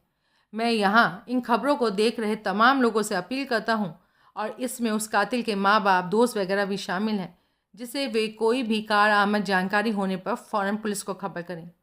ये एक खतरनाक हत्यारा है जो अपने पार्श्विक पागलपन में फिर किसी को अपना शिकार बना सकता है। जब तक ये पकड़ा नहीं जाता, यहाँ हमारे शहर में कोई भी औरत सेफ नहीं है। रेनॉल्ड्स ने आगे बढ़कर कांपते हाथों से टीवी बंद कर दिया। मैं नहीं मानती, वो ऐसा नहीं कर सकता, वो ऐसा कभी नहीं कर सकता। लेकिन तत्काल उसे क्रिस्पिंग की बनाई उस भयानक और डरावनी पेंटिंग्स का ध्यान हुआ आया। रेनॉल्ड्स, हमें अपनी ज़बान बंद रखनी होगी। अगर ये वहशियाना कातिल उसने किया है तो मैं उसकी गिरफ्तारी से होने वाली बदनामी को बर्दाश्त नहीं कर पाऊंगी। मेरी आधी ज़िंदगी तो मेरे पति ने बर्बाद कर ही दी है, और आगे क्रिस्पिंग की गिरफ्तारी के बाद मेरी बच्ची कुची सोशल लाइफ भी बर्बाद हो जाएगी। मैं इसे बर्दाश्त नहीं कर पाऊंगी। रेनॉल्ड्स ने सहमति में सर हिलाया। जाओ, फ़ौरन उन कपड़ों को नष्ट कर दो। जाओ, फ़ौरन उन्हें जला दो, एमिलिया ने कहा। ठीक इसी वक्त डोरबेल बजी। बाहर लेपेस्के और जैकोबी, दो पुलिसिए खड़े थे। अगली सुबह निर्देशानुसार जैकोबी ने लेवाइन से वो खास गोल्फ बॉल बटन की जैकेट हासिल की और साल्वेशन आर्मी के डिपो पर जा पहुंचा। शहर के रईसों से हासिल होने वाले सभी प्रकार के उपहारों को हैंडल करने वाले इंचार्ज जिम क्रेडॉक से हुई मुलाकात में उसने उसकी बात को बहुत ही जोरदार तरीके से सिरे से ही नकार दिया कि उनके यहाँ साइरस ग्रेग की कोई जैकेट आई है। उसने साफ कहा कि ऐसे खास बटनों वाली जैकेट वहाँ कभी उस तक पहुँची ही नहीं। जैकोबी ने बार बार घुमा फिरा कर अपने सवाल को कई बार दोहराया, लेकिन नतीजा सिफर रहा। क्रेडॉक अपने बयान पर ही टिका रहा। उसके हिसाब से वैसी कोई जैकेट वहाँ साल्वेशन आर्मी के डिपो में कभी आई ही नहीं थी। इस वक्त जब जैकोबी क्रेडॉक से अपनी बातचीत में बिजी था, ठीक उसी वक्त लेपेस्की ब्रेंडन के घर पर उसके सामने मौजूद था। इस वक्त सुबह के 8:15 बजे थे। ब्रेंडन ऑफिस निकलने की तैयारी कर रहा था कि तभी लेपेस्की वहाँ आ पहुँचा। Good morning mister Brendan. मैं दरअसल उन बटन्स को चेक कर रहा हूँ जो इसी सिलसिले में मुझे पता चला है कि मिस्टर लेवाइन ने आपको उस खास जैकेट के साथ उन पर लगे उन गैर मामूली बटनों का एक स्पेयर सेट भी डिलीवर किया था। मैं ज़रा वो डुप्लीकेट सेट देखना चाहता हूँ। केन घबरा गया। Spare set? मुझे तो याद नहीं पड़ता कि लेवाइन ने ऐसे बटन का कोई डुप्लीकेट सेट भी दिया था। वो कहता है कि उसने दिए थे। उसका दावा है कि उसने जिन 4 ग्राहकों को ऐसी जैकेट बेची है, उन चारों को ही ऐसे बटन का डुप्लीकेट सेट भी दिया है। ऐसी सभी बातों की देखभाल दरअसल मेरी पत्नी करती है। वो फ़िलहाल अटलांटा में अपने बीमार पिता के पास गई हुई है। मुझे भी फ़िलहाल ऑफिस जाना है, लेकिन मैं वापस लौटकर उन स्पेयर सेट को ढूंढने की पूरी कोशिश करूँगा। वेल, ये बहुत ज़रूरी है मिस्टर ब्रेंडन, और मुझे लगता है कि खुद आपके अपने लिए भी ये बहुत ज़रूरी है कि आप खुद को इस सारे मामले से अलग थलग करने में हमारा सहयोग करें। हाँ, मैं समझता हूँ और आपको यकीन दिलाता हूँ कि दफ्तर से लौटते ही मैं उन्हें ढूंढने की कोशिश करूँगा। हमारा महकमा बाकी तीनों की वैसी जांच पहले ही कर चुका है, और अब केवल आप ही बचे हैं जिनके बटनों की जांच होनी है, इसलिए बता ज़रूर दीजिएगा। जी जी हाँ, ज़रूर। और उसके वहाँ से लौटते ही कैन लपकता हुआ अपने लिविंग रूम में पहुँचा, जहाँ उसने धड़कते दिल से उस डब्बे को खोला जिसमें बैटरी बटन वगैरह रखा करती थी। उसमें मौजूद बटनों की भीड़ में उसको वांछित बटनों को ढूंढा। जल्दी ही उसकी निगाह उन पर पड़ गई। सत्यानाश! इसका मतलब है कि लेवाइन ने जैकेट के साथ उन बटनों का एक स्पेयर सेट भी दिया था, और पुलिस को इस बाबत खबर थी। कैन ने बटनों का वो डिब्बा वहीं रखा और अपने बेडरूम में पहुंचा, जहां उसने अपनी अब तक खूब मशहूर हो चुकी जैकेट्स में लगे बटनों को चेक किया। उसमें कुल 9 बटन थे। वो पुनः लिविंग रूम में लौटा और डब्बे में मौजूद गोल्फ बटनों को गिना। लाख कोशिशों के बावजूद उसे 9वां बटन नहीं मिला। एक बटन गायब था। उसने अपना सर पकड़ लिया। उसकी जैकेट के बटनों के सेट में से एक बटन का गायब होना उसके लिए बहुत बड़ी मुसीबत ला सकता था। अगर लेपेस्की को पता लग जाता कि उसके पास मौजूद उन खास बटनों के उस सेट में से एक बटन गायब था, तो वो बाकायदा संदिग्धों की लिस्ट में टॉप पर होगा। हो सकता था पुलिस उसे गिरफ्तार ही कर ले, और अगर ऐसा हुआ तो पुलिस आगे पीछे कॉरेन के साथ उसके संबंधों के बारे में यकीनन जान जाएगी। कैन ने आंखें बंद कर ली और बैटी के बारे में सोचने लगा। वो बहुत बड़ी मुसीबत में था। कॉरिन से उस एक मुलाकात ने उसकी ज़िंदगी का रुख ही बदल दिया था। कहाँ तो वो अपनी पत्नी के साथ एक आरामदायक ज़िंदगी बड़े मज़े से बिता रहा था, और कहाँ अब एकाएक वो इस झंझट में फंस गया था। कैन ने उठकर कांपते हाथों से बटन के उस डब्बे को यथास्थान वापस रखा और बाहर निकाले उन 8 बटनों को देखने लगा। क्या किया जाए? क्या उसे इन बटनों को भी नष्ट कर देना चाहिए? बाद में वो कसम खाकर कह देगा कि उसे ऐसे स्पेयर बटनों का कोई डुप्लीकेट सेट मिला ही नहीं था। वो बेटी को भी ऐसे ही बयान देने को कह सकता था। हालांकि बेटी को इस तरह किसी झूठे बयान देने के लिए कहना इतना आसान भी नहीं था। तभी घड़ी ने 9 बजाए। उसे दफ्तर के लिए देर हो रही थी। उसने उन बटनों को उठाकर जेब में डाला, बंगला लॉक किया और अपनी कार में दफ्तर की ओर चल पड़ा। जब वो दफ्तर जा रहा था उस वक्त लेपेस्की हेडक्वार्टर में बैठा एटलांटा पुलिस से संबंध स्थापित कर रहा था। बेटी के पिता सिटी कोर्ट के केस लेते रहते थे, सो वहाँ का पुलिस महकमा उन्हें बखूबी जानता था। एटलांटा में पुलिस हेडक्वार्टर से उसे मिस्टर लेसी, बेटी के पिता का नंबर तो हासिल हो गया, लेकिन साथ में ताकीद भी जारी हुई कि अगर बहुत ज़रूरी ना हो तो उन्हें कॉल ना की जाए, क्योंकि अभी हाल में ही उन्हें हार्ट अटैक हुआ था। लेकिन लेपेस्की ने उस ताकीद को एक किनारे रख दिया और फ़ौरन मिस्टर लेसी के यहाँ फ़ोन मिलाकर बेटी से संपर्क स्थापित किया। बेहद सहज ढंग से उसने बेटी से बुलवा लिया कि गोल्फ बॉल वाले बटनों का वो डुप्लीकेट सेट जैकेट के साथ आया था, जो अब भी उनके घर के बटनों वाले डब्बे में मौजूद था। बढ़िया। लेपेस्की ने राहत की एक सांस ली और संबंध विच्छेद कर दिया। उसने मुड़कर जैकोबी की ओर देखा, जो अब साल्वेशन आर्मी के दफ्तर से लौट आया था और वहाँ बैठा उस बातचीत को एक नए एक्सटेंशन लाइन पर बड़े गौर से सुन रहा था। अब देखना है कि ब्रेंडन इस मामले में सच बोलता है या झूठ, लेपेस्की ने जैकोबी से कहा। कैन अपने दफ्तर पहुंचा। उसने 3 नीग्रो जोड़ों को वहां अपने इंतज़ार करते पाया। उधर कॉरेन टाइपिंग में व्यस्त थी। अगले 1 घंटे तक वो उन 3 नीग्रो जोड़ों से उलझा रहा और उनके सवालों का जवाब देता रहा। उनसे निपट कर उसने दफ्तर में आई डाक को चेक करने का मन बनाया ही था कि टेलीफोन की घंटी बज उठी। कैन ब्रेंडन, उसने रिसीवर उठाकर कहा। Can I help you? City police headquarter से डिटेक्टिव लेपेस्की बोल रहा हूँ। दूसरी ओर से आती गुर्राहट भरी आवाज़ सुनकर उसके हाथ से रिसीवर छूटते छूटते बचा। Yes mister लेपेस्की। बटन मिले? मेरे ख्याल से मिस्टर लेवाइन को कोई गलत फहमी हुई है। उसने बड़ी मेहनत से अपने स्वर को सामान्य बनाए रखा और आगे कहा, मुझे यकीन है कि अपनी उस जैकेट के साथ उन बटनों का कोई अतिरिक्त सेट मुझे मिस्टर लेवाइन से नहीं मिला। ओह, यकीन के साथ कह रहे हो? हाँ, ठीक है, थैंक्स मिस्टर ब्रेंडन। लेपेस्की ने फ़ोन रख दिया। तब भी कैन रिसीवर थामे कई पलों तक ऐसे ही बैठा रहा। वो समझ रहा था कि उसने पुलिस से एक बड़ा झूठ बोला है, जिसकी बाबत उसकी पोल पट्टी देर सवेर खुल भी सकती थी। उसे लगा कि उसे फ़ौरन बेटी से कांटेक्ट करके उसे इस मामले से आगाह कर देना चाहिए था। उसने बेटी को उसके पिता के यहाँ कॉल लगाई। बेटी डार्लिंग, अब कैसी तबीयत है तुम्हारे पिताजी की? हो केन, वो अभी भी ज़िंदगी और मौत के बीच में झूल रहे हैं और डॉक्टर्स ने 50-50 चांसेस की बात कही है। मुझे अभी यहाँ कुछ और दिन लगेंगे क्योंकि माँ बहुत परेशान है। मैं सारी रात उनके बगल में बैठी जागती सोती सी बिताती हूँ। कोई बात नहीं डार्लिंग, मुझे उम्मीद है कि पापा बहुत जल्दी ठीक हो जाएंगे। Oh thank you so much can. अच्छा हाँ, मैं एक बात तो बताना ही भूल गई थी। कोई 2 घंटे पहले मुझे यहाँ पैराडाइज सिटी पुलिस से तुम्हारी उस जैकेट में लगे गोल्फ बॉल डिज़ाइन वाले बटनों की बाबत एक कॉल आई थी। कैन मानो आसमान से नीचे गिरा। तो पुलिस पहले ही बेटी से संपर्क साध चुकी थी। कैन का दिल इतने जोर से धड़कने लगा कि उसके मुंह से बोल ना फूटे। तो तुमने क्या कहा? मैंने उन्हें बता दिया कि हमारे वो बटन वहीं हमारे घर में बटनों वाले डब्बे में रखे हैं। ओह, ये सब क्या चक्कर है कैन? हाँ, वो कुछ खास नहीं, बाद में बताऊंगा। तुम फिलहाल वहाँ अपने पिता की देखभाल पर ध्यान दो। ओके, अपना ध्यान रखना। हाँ, मैं फिर फ़ोन करूँगा। ठीक है, बाय कैन। बाय, कैन ने कहा और संबंध विच्छेद कर दिया। अपनी इस कॉल के बाद उसका चेहरा फक पड़ गया था और अपनी उसी डरी हुई अवस्था में अपनी जेब में हाथ डालकर वो बटनों को टटोलने लगा। तभी उसके कैबिन में कॉरिन दाखिल हुई। क्या हुआ? अब क्या मुसीबत हो गई? कैन ने उसे नामुराद बटनों की सारी दास्तान सुनाई। इस सेट में एक भी बटन कम होने का सीधा सा मतलब है कि मुझे उस कत्ल के आरोप में गिरफ्तार किया जा सकता है। समझ में नहीं आ रहा कि इस मुसीबत से कैसे निकलूं। इधर वो पुलिस, लेपेस्की का बच्चा, और अब मेरे डुप्लीकेट बटनों को देखना चाहेगा। उधर वो हरामज़ादा ब्लैकमेलर कल छाती पर आ चढ़ेगा।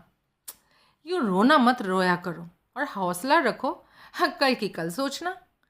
कहकर वो पलटी और अपनी आकर्षक चाल से चलती वापस अपनी मेज़ की ओर चली गई। पीछे कैन अपना सर पकड़े बैठा रहा। ब्रेंडन के खिलाफ पहले से कुछ कर गुजरने को फड़फड़ा रहे लेपेस्की ने उसके झूठ बोलने की रिपोर्ट टेरेल को दी और उस पर दबाव डालने की इच्छा जताई। उसके इस झूठ का ये मतलब नहीं कि वो कातिल भी है। स्टर्नवुड की लड़की के साथ अपने अफेयर की हामी भरने का मतलब वो खूब जानता समझता है, और उसके झूठ बोलने के पीछे ये भी एक वजह हो सकती है। उधर जैकोबी की रिपोर्ट बताती है कि ग्रेग के कपड़ों में रही वो जैकेट साल्वेशन आर्मी तक पहुंची ही नहीं। सो ऐसे में हमारी जांच का वो एक पहलू अभी भी ओपन है, उसे और खंगालो। मैं चाहता हूं कि ब्रेंडन पर हाथ डालने से पहले तो मिसेस ग्रेग को पूरी तरह से टटोल लो, और इस बार उसके बटलर के बजाय सीधे उससे बात करना। ठीक है सर, लेपेस्की ने कहा, उठ खड़ा हुआ। वो अकेशिया ड्राइव पहुंचा, और जहां इस बार उसने मिसेस ग्रेग से मिलना था, उसने बंगले की घंटी बजाई।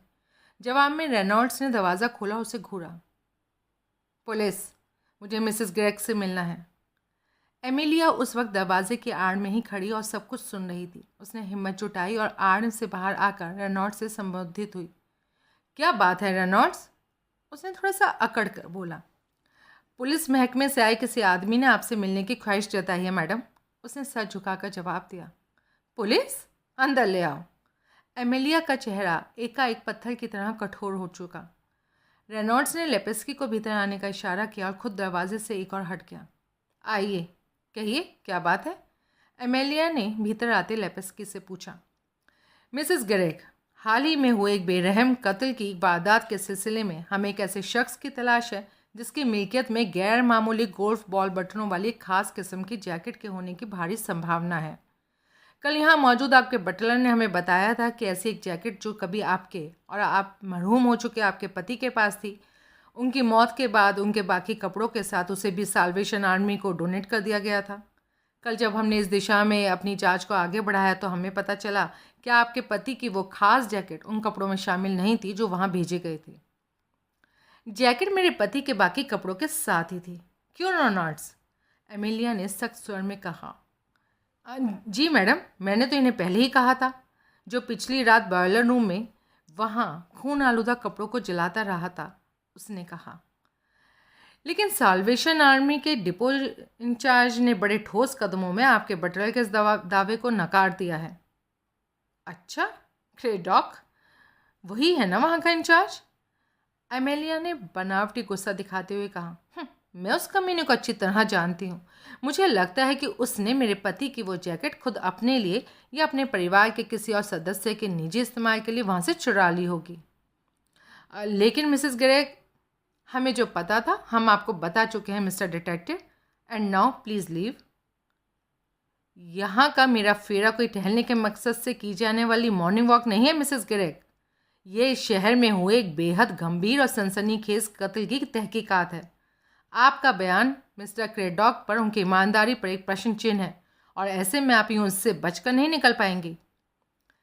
तभी रेनॉल्ड्स ने हल्के से खासकर एमेलिया को सतर्क कर दिया। एमेलिया ने फौरन उस इशारे को पकड़ लिया।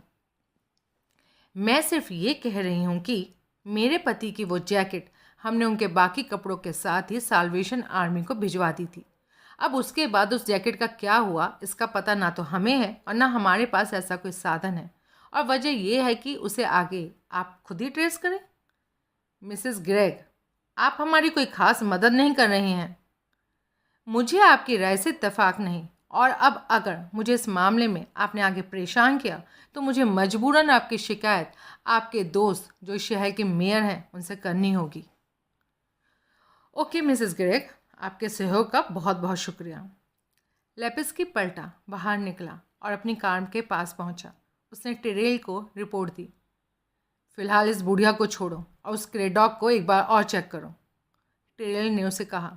जी सर, लेपेस्की ने कहा और संबंध विच्छेद करके अपने काम पर लग गया। अगला 1 घंटा उसने क्रेडॉक के पास जाकर उसे टटोलने में लगाया। लेकिन उसने वही दोहराया कि वहाँ आए मिस्टर ग्रेग के कपड़ों में वो खास जैकेट थी ही नहीं। लेपिस्की ने टेलर को रिपोर्ट दी। ठीक है, तो घूम फिर कर हम बार बार उसी दायरे में गोल गोल घूम रहे हैं। बढ़िया, अब तुम इस किस्से को छोड़ो और उस हिप्पी कॉलोनी के उन बाशिंदों को चेक करने में ध्यान लगाओ। इस जैकेट के किस्से को हम बाद में छेड़ेंगे। लू अपने बिस्तर पर पड़ा कॉफ़ी चुसक रहा था। उसने पिछली रात समुद्र किनारे एक निग्रो लड़की के साथ बिताई थी और इस वजह से बड़ी देर से सोकर उठा था। आज का दिन और था। कल उसने केन और कॉरेन से मिलने जाना था, $10,000 की बड़ी रकम की डिलीवरी लेने। उसे पूरा यकीन था कि वो दोनों अब वो $10,000 की रकम देने वाले थे और अब वो वहाँ अपने बिस्तर पर कॉफ़ी चुसकता, अपने नंगे सीने को सहलाता, ये प्लान करने में मशहूर था कि वो उस रकम का आगे क्या क्या करने वाला है। तभी उसके कैबिन के दरवाजे पर दस्तक हुई। उसने अपने ख्यालों को अपने दिमाग से झटका और उठकर दरवाज़ा खोला। बाहर एक ऊंचे कद का आदमी माइक्रोफोन लिए खड़ा था। हेलो मिस्टर लू, मेरा नाम पैट हैमिल्टन है और मैं यहाँ के पैराडाइज टीवी चैनल से हूँ। मुझे पता चला है कि अभी हाल में हुए उस बेरहम वहशियाना कत्ल के वक्त तुम वहीं मौका वारदात के आसपास ही थे, तो शायद तुमने कातिल को भी देखा होगा। देखो मिस्टर लू ने कहना चाहा, क्या ये सही है कि तुम उस रात वहाँ मौका वारदात के आसपास ही थे? पैट ने उसे बीच में टोकते हुए पूछा। दरवाजे पर खड़े लू के चेहरे पर सूरज की तेज़ रोशनी सीधी पड़ रही थी और वो इस बात से चिड़चिड़ा रहा था। दफ़ा हो जाओ यहाँ से, उसने कहा और भड़ाक से दरवाज़ा बंद कर दिया। हैमिल्टन, जो वहाँ हिप्पियों की उस कॉलोनी तक अपने एक छोटे से ट्रक में आया था, मुस्कुराता हुआ वापस घूमा और अपने उस ट्रक की ड्राइविंग सीट पर जा बैठा। उस कम्बख्त की फ़ोटो खींची या नहीं? उसने मिनी ट्रक के पीछे छुपे बैठे अपने कैमरामैन से कहा। खींची, बढ़िया करके खींची सर, कैमरामैन ने जवाब दिया। और 2 घंटे बाद क्रिस्पिन ग्रेग ने अपने टीवी ऑन किया और हैमिल्टन वाले चैनल पर खबरें सुनने लगा। पुलिस अभी तक उस विषिक्त हत्यारे, उस होमोसीडियल मैनियाक का अभी तक कोई सुराग नहीं लगा पाई है, चैनल पर हैमिल्टन बोल रहा था। इसी सिलसिले में जब हमने अपनी ओर से जांच पड़ताल की, उसके आधार पर हमें पता चला कि एक युवक जिसका नाम लू है, उस रात मौका वारदात के पास मौजूद था। ये युवक लू फिलहाल शहर के बाहर की ओर जाने वाले रास्ते पर बने हिप्पियों की कॉलोनी में ठहरा हुआ है और जब हमने उससे बात करने की कोशिश की, टीवी स्क्रीन पर लू बून की फ़ोटो चमकी, तो उसने हमसे इस मामले में कुछ भी बोलने से मना कर दिया है।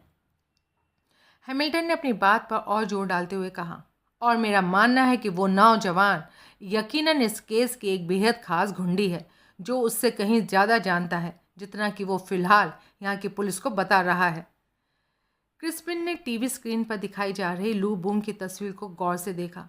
उसके दिमाग में हैमिल्टन के शब्द गूंजे, वो नौजवान उससे कहीं ज़्यादा जानता है जितना कि वो यहाँ की पुलिस को बता रहा है।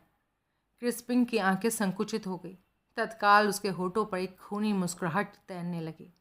ये नौजवान लू बून अगर वाकई में उस रात मौका वारदात पर मौजूद था, तो हो सकता था उसने उसे देखा हो। ये उसके लिए बेहद खतरनाक और असहज कर देने वाली खबर थी। कोई बात नहीं, क्रिस्पिन ने मन ही मन फैसला किया। अच्छा है कि वक्त रहते इसके बारे में पता चल गया। इसका इंतज़ाम किया जाना ज़रूरी है। क्रिस्पिन की अगली उसकी खुद की निगाह में बेमिसाल और बेजोड़ ऑयल पेंटिंग बनाने का वक्त आ गया था। लेपिस्की घर पहुंचा। भूख से उसकी आंखें कुलबुला रही थी और इसी एक बात ने उसे घर में घुसते ही सीधे धड़ धड़ाते किचन में जा घुसने को मजबूर कर दिया था, जहां उसकी बीवी करोल खाना बनाने में मशगूल थी। खाने में क्या है? 2 घंटे बाद मुझे फिर वापस जाना है। आज तुम्हारे लिए खास तुम्हारी पसंद मशरूम और क्रीम सॉस के साथ चिकन ब्रेस्ट बनाया है। अरे वाह, मज़ा आ गया। कितना टाइम लगेगा? 10 मिनट। सुनो, तुम्हें तुम्हारा वो संकीर्ण हत्यारा मिला या नहीं? अभी नहीं। लेपिस्की ने फ्राइंग पैन पर पकते चिकन पर निगाह डालते हुए कहा। वाकई ये लजीज होगा। क्यों, क्या हुआ? तुम्हारे महकमे के पास कोई सुराग वुराग है भी या नहीं? नहीं, कुछ खास नहीं है। और देवी जरा जल्दी करो, भूख से मेरा दम निकला जा रहा है। मेरे पास तुम्हारे लिए 3 क्लू हैं, कारोल ने कहा और पैन में मशरूम डालने लगी। क्लू? तुम्हारे पास क्लू है? इसका मतलब तुम फिर उस पियक्कड़ बुढ़िया के पास पहुंच गई? लेपिस्की ने चौंकते हुए पूछा। मोहिताबेल पीती ज़रूर है, लेकिन केवल इसी वजह से उसे पियक्कड़ कह देना गलत होगा। वो बुढ़िया पीकर हमेशा उल्टा सीधा ही बकती है। नहीं, वो हमेशा सच्ची भविष्यवाणियाँ भी करती है। और ये मत भूलो, पिछले साल भी उसने हत्या के एक मामले में तुम्हें 2 मेजर क्लू दिए थे, जिन्हें तुमने अपनी बेवकूफ़ी भरी जिद में इस्तेमाल तक नहीं किया था। लेकिन लेपिस्की ने उसका कहा आखिरी फिक्रा सुना भी नहीं था। वो लपक कर लिविंग रूम में पहुंचा और वहाँ लिकर कैबिनेट को खोलकर चेक किया। वहाँ से उसकी खास पसंदीदा विस्की की बोतल गायब थी।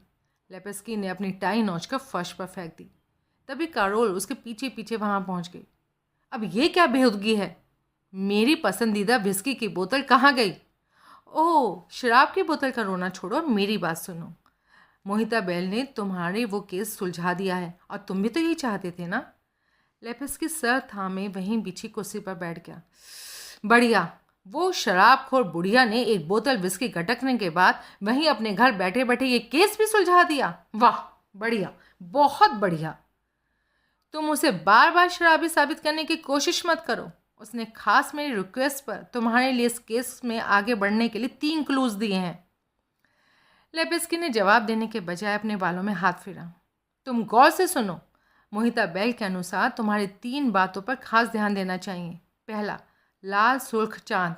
दूसरा, काला आसमान। और तीसरा, संतरी रंग लिए समंदर का किनारा। लेपिस्की ने अपनी पलकें झपकाई और चिढ़कर कहा, लाल सुर्ख चांद, काला आसमान और संतरी बीच। वाह, बढ़िया। हाँ, तो अब ये और बता दो, उस महान भविष्य वक्ता ने ये 3 क्लूज मेरी वो बोतल गटकने के पहले बताए थे या बाद में? लेपिस्की, इन क्लूज का होशियारी से इस्तेमाल करो। सही है ना? मेरी बेहतरीन विस्की की पूरी बॉटल, मुफ्त में हासिल बॉटल को गटकने के बाद मैं भी ऐसी भविष्यवाणी कर सकता हूँ? उफ, अब ये क्या चल रहा है? कारोल को अचानक कुछ याद आया। वो चीखती हुई किचन की ओर दौड़ गई और कुछ पलों बाद उसकी आवाज़ आई, तुम्हारा डिनर जल गया, सॉरी, और ये तुम्हारी ही गलती है। लेपिस्की धुएं भरी किचन में पहुंचा और पैन में पड़े जले हुए गोश्त को घूरने लगा। अब मैं क्या खाऊंगा? मैं कुछ और बनाती हूँ ना, लेकिन तुम उन 3 क्लूज को ध्यान रखना। ठीक है ठीक है, अब ये छोड़ो, जल्दी कुछ बनाओ। उसकी खास और पसंदीदा विस्की की बोतल जा चुकी थी, खाना जल गया था और इन सब की जिम्मेदारी कारोल, उसकी बीवी, को इस बाबत और कुछ कहने की उसकी हिम्मत नहीं थी। वो यकीनन अच्छा वेल ट्रेंड पति था। कारोल खुशकिस्मत बीवी थी। रात के 11 बजे थे। केन अभी भी अपने बिस्तर पर जा सोने के बजाय लाउंज में बिछी कुर्सी पर बैठा था। आज दफ्तर से घर लौटते वक्त वो इतना घबराया हुआ था कि वापसी में डिनर के लिए कुछ खरीद लाना भी भूल बैठा था। उसे हर वक्त यही चिंता खाई जा रही थी कि ना जाने कब लेपिस्की उस गुमशुदा बटन की पूछताछ करने उसके घर पर आ धमकेगा। घर आते ही उसने लिकर्ड कैबिनेट से स्कॉच की एक बोतल निकालकर अपने लिए एक तगड़ा ड्रिंक बनाया और लाउंज में बैठा उस ड्रिंक को चुसकता इंतजार करने लगा। उसे यकीन था कि कॉरेन अपने बाप स्टर्नवुड को संभाल सकती थी, लेकिन उसे खुद बेट्टी को संभालने का भरोसा नहीं था। उसे अभी तक समझ नहीं आ रहा था कि इस झंझट में वो बेट्टी को किस मुंह से अपनी बेगुनाही की बात कह सकेगा। उसने दूसरा ड्रिंक लिया और आगे की सोचने लगा। जिंदगी तबाह होती नजर आ रही थी। तभी डोरबेल बजी। वो उठा और लड़खड़ाता हुआ कॉरिडोर से गुजरा और जाकर मुख्य द्वार खोला। सामने से हटो, कॉरेन ने उसे एक और धकेलते हुए कहा। मैंने खास ध्यान रखा है कि किसी को मेरी यहाँ इस विजिट का पता ना चले। कैन हड़बड़ाते हुए एक और हटा तो कॉरेन भीतर आ गई। लेकिन तुम यहाँ क्या करने आई हो? अरे, तुम तो ड्रिंक कर रहे थे, कॉरेन ने उसके सवाल को अनदेखा करते हुए कहा और भटकती हुई लिविंग रूम में पहुँच गई।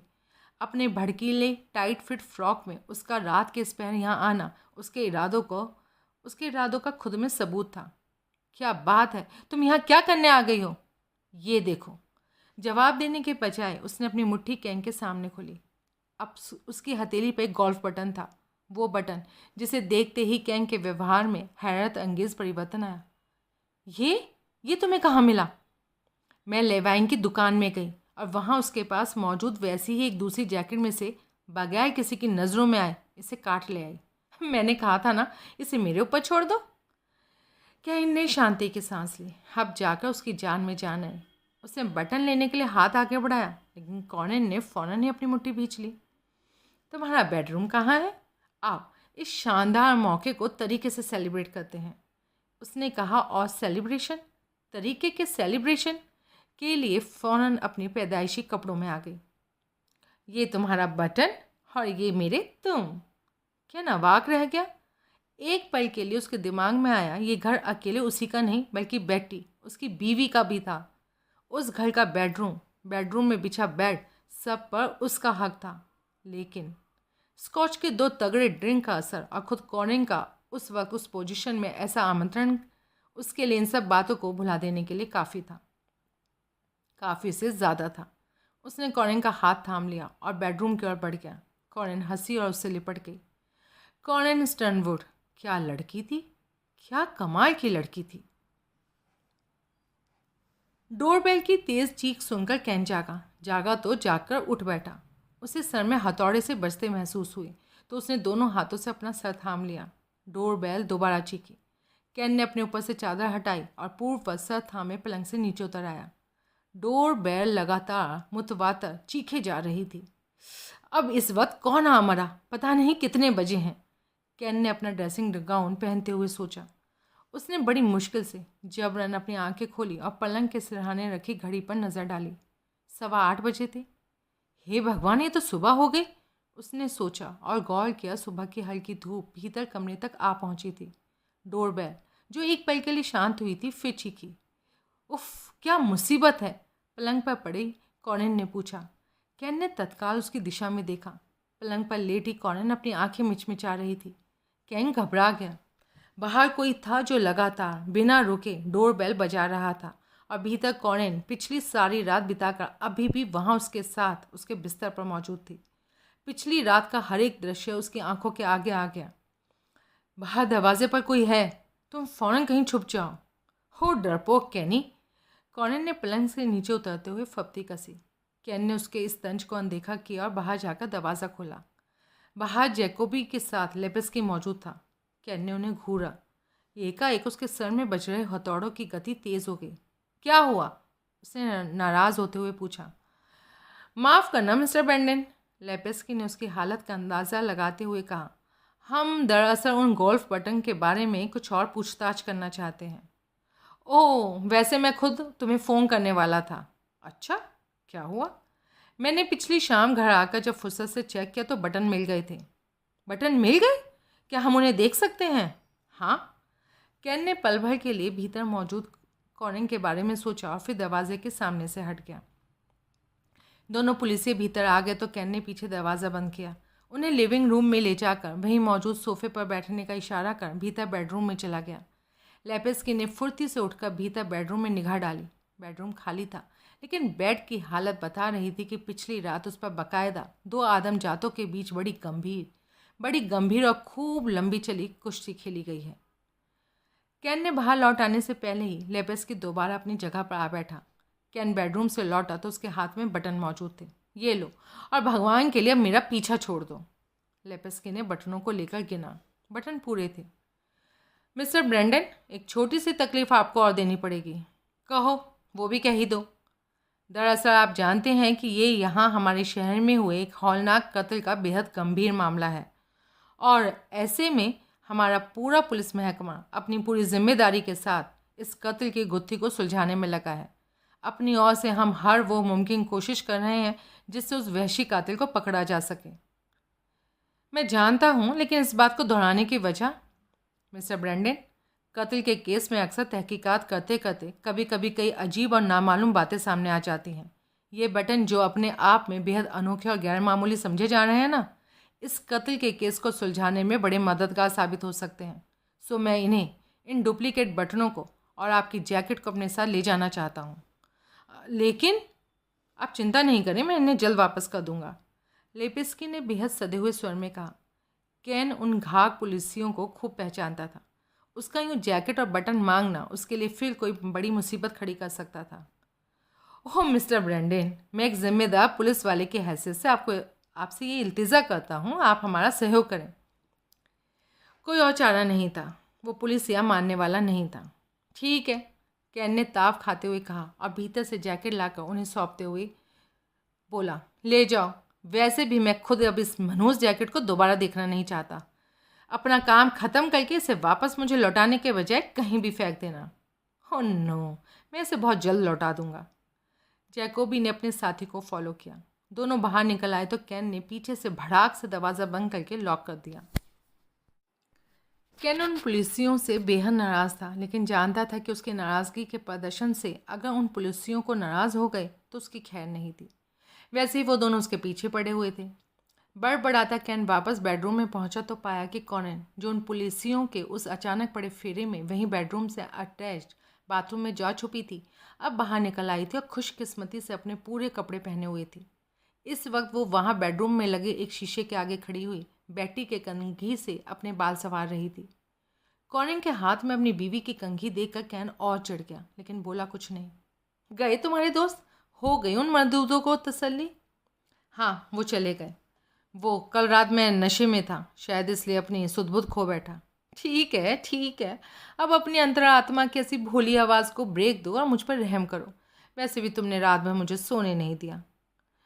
कॉरेन, मैं दरअसल शर्मिंदा। छोड़ो, मैंने कहा था ना, भरने के बाद जाम फिर झलकने लगता है। कैन और चिढ़ गया। क्या मनहूस सुबह थी? बल्कि मनहूस रात के बाद या अगली सुबह भी मनहूस ही थी। बिना कुछ कहे, बिना कॉरेन पर निगाह डाले वो बाथरूम में जा घुसा और दफ्तर चलने की गर्ज में तैयार होने लगा। जब तक वो बाहर निकला, कॉरेन कॉफ़ी तैयार कर चुकी थी। आओ, कॉफ़ी लो, उसने अपनी कॉफ़ी की चुस्की लेते हुए कहा। अरे, तुम अभी तक यहीं हो, गई नहीं? हो शट अप कैन, मैं तुम जैसे मर्दों को खूब जानती हूँ। पहले तो सारे पाप करेंगे और फिर मन भर जाते ही साधु होने का ढोंग रचने लगेंगे। मेरा वो मतलब नहीं था। मुझे मतलब समझाने की ज़रूरत नहीं थी। मैं बखूबी जानती हूँ कि तुम्हारा क्या मतलब था। कॉरेन, छोड़ो, जाओ, जाकर बिस्तर ठीक करो और अपनी पिछली रात की उछल कूद की निशानियाँ निपटाओ। हाँ, वो मैं करता हूँ, पर ज़रा कॉफ़ी पी लूँ, मुझे इसकी ज़्यादा ज़रूरत है। और हाँ, चादर तुम्हें लॉन्ड्री में भेजनी होगी। ठीक है। दोनों ने अगले कुछ मिनट बाद बिना कहे कॉफ़ी समाप्त करने में गुजारे। आओ चलें, मैं तुम्हारी मदद करती हूँ। कैन को ध्यान आया कि 9 बजे उसकी मेड को भी आना था। वो फटाफट खड़ा हुआ और आनन फानन में अपना बिस्तर दुरुस्त करने में लग गया। पलंग पर नई चादर डाली, पुरानी चादर का बंडल बनाया, तकिए वगैरह यथास्थान जमाए और कुछ पल गौर से हर चीज़ चेक की। कुछ रह तो नहीं गया था। ठीक, सब बढ़िया था। अब सब ठीक था। अरे अब चलो भी, कॉरेन ने उससे कहा। हाँ, वो बोला और मेन डोर की ओर चल पड़ा। अरे ओ बेवकूफ़ आदमी, कॉरेन ने पीछे से आवाज़ लगाई।